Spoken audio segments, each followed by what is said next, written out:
Welcome to my channel. ఈ trip వచ్చేసి విజయవాడ నుంచి పాండిచేరి వరకు. మేమైతే మా ఓన్ వెహికల్లో అరౌండ్ 12కి విజయవాడ నుంచి స్టార్ట్ అయ్యాం. దారిలో ఇలా ఒక కాఫీ తాగుతూ జర్నీ అనేది సాగింది. ఎర్లీ మార్నింగ్ అయితే అయిపోయింది. మేము హాఫ్ ఆఫ్ ద డిస్టెన్స్ అయితే కవర్ చేసాం. నైట్ అంతా జర్నీ చేసాం కాబట్టి అలా దారిలో ఒక షార్ట్ బ్రేక్. సో ఇలా బీచ్ వ్యూ చూసుకుంటూ జర్నీ అయితే కొనసాగింది. All roads are fine. Once Chennai దాటిన తర్వాత మనకి ఇలా రోడ్ 2 వే అయితే ఉంటుంది. సో వెళ్ళేటప్పుడు బీ కేర్ఫుల్. ఇలా సైడ్లో మనకి లేక్ వ్యూస్ కూడా కనిపిస్తాయి. మే 17th ఆఫ్టర్నూన్కి పాండిచేరి రీచ్ అయిపోయాం. లంచ్కి అయితే తలపకట్టి ట్రై చేసాం. Food is average. కాసేపు రెస్ట్ తీసుకొని ఈవినింగ్ ప్యారడైజ్ బీచ్కి అయితే వచ్చాం. ఇక్కడ ఎంట్రీ 80 రూపీస్. ఇక్కడ చాలా వాటర్ రైడ్స్ ఉన్నాయి. స్కూబా డైవింగ్, పారామోటరింగ్, ఇలా చాలా. అవి అయితే వీడియోలో కవర్ చేయలేదు.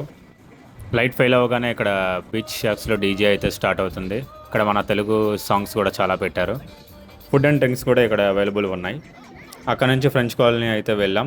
పాండిచేరి వచ్చాక ఫ్రెంచ్ కాలనీ వెళ్ళని వాళ్ళు ఎవరు ఉండరు. ఈ ప్లేస్ని ఎస్టాబ్లిష్ చేసింది ఫ్రెంచ్ ఈస్ట్ ఇండియన్ కంపెనీ వాళ్ళు. అప్పటి నుంచి ఆ నేమ్ అలా వస్తుంది.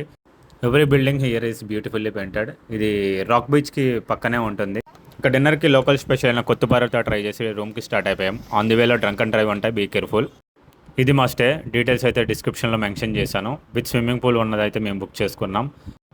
మార్నింగ్ కాసేపు అలా స్విమ్ చేసుకొని ఒక వ్యూ పాయింట్ చూడడానికి అయితే స్టార్ట్ అయిపోయాం. సో ఇది సమ్మర్ కాబట్టి చాలా హీట్గా అయితే ఉంది. పాండి మెరైన్ వ్యూ పాయింట్కి అయితే వచ్చేసాం. This is the light house. Beach అయితే చాలా బాగుంది. మస్ట్ విజిట్ ప్లేస్ అని అయితే చెప్తాను. మీరు పాండి వస్తే ఇది మాత్రం మిస్ అవ్వకండి. ఇక్కడ బీచ్ మధ్యలో మనకు ఒక వేలా ఉంటుంది. అక్కడ నడుచుకుంటూ వెళ్ళి మనం వెనక నుంచి బీచ్ని చూస్తుంటే ఆ వ్యూ అయితే చాలా బాగుంటుంది. సో ఇది full view of the beach. అది లైట్ హౌస్. ఇందాక వీడియోలో చూపించింది అదే.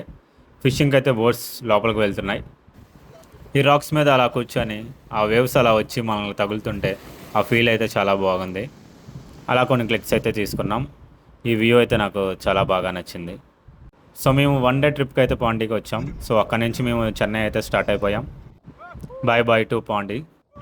అసలు ఇక్కడికి వచ్చిందే దీనికోసం. ది చెపాక్ సిఎస్కే డెన్ అని అంటారు.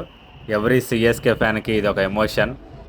సిఎస్కే మ్యాచ్ని చెపక్లో చూడడం అంటే ఒక బ్యూటిఫుల్ ఎక్స్పీరియన్స్. ఇది వర్డ్స్తో చెప్పలేము. ప్రతి ఒక్కరు ఫీల్ అవ్వాల్సిందే.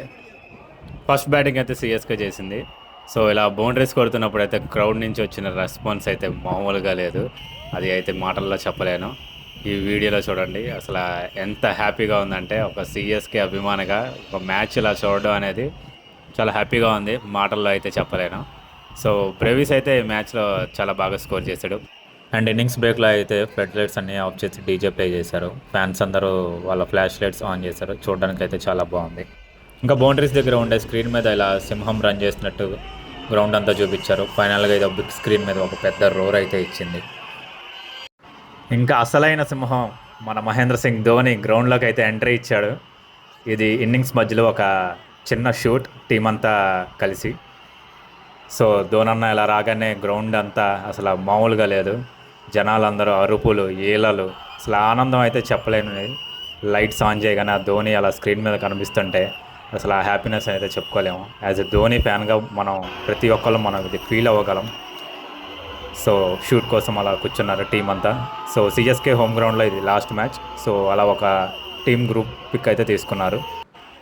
మ్యాచ్ అయితే సిఎస్కేకి ఫేవర్గా జరగలేదు. వన్స్ మ్యాచ్ అయిపోగానే మళ్ళీ మహేంద్ర సింగ్ ధోని గ్రౌండ్లోకి ఎంట్రీ ఇచ్చి అపోనెంట్స్కి కంగ్రాచులేషన్స్ చెప్పాడు. అండ్ ఫైనల్లీ ధోని అన్న మా స్టాండ్స్ ముందుకైతే వచ్చేసాడు. అన్నని దగ్గర నుంచి చూడడం అయితే ఇదే ఫస్ట్ టైం. అసలు ఆ హ్యాపీనెస్ మాటల్లో అయితే చెప్పలేను.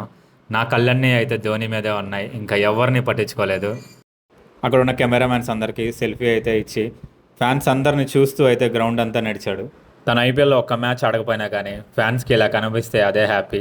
సో ఆ రోజు స్టేడియంలో అందరూ చాలా హ్యాపీగా ఫీల్ అయ్యారు. మ్యాచ్ రిజల్ట్ అయితే ఎవరూ పట్టించుకోలేదు. సో మేము ప్లే ఆఫ్స్ కూడా వెళ్ళలేదు. కానీ ధోని అన్నను చూసామనే చాలా హ్యాపీనెస్ అయితే అందరిలో ఉంది. నెక్స్ట్ సీజన్ ఎలా అయినా ధోని సరిగ్గా కోలుకొని మళ్ళీ మన కోసం ఆడతారని కోరుకుందాం. ఫైనల్గా 2026లో ఒక సిఎస్కే రోర్ చెపాక్లో.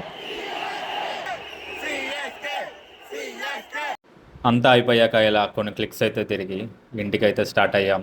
సో ఇక్కడ మనం చూస్తే అన్ని జెర్సీ నెంబర్ 7 మాత్రమే ఉంటుంది. అందరూ ధోని ఫ్యాన్సే. మ్యాచ్ ఓడిపోయినా కానీ మాకు ఎటువంటి బాధ లేదు.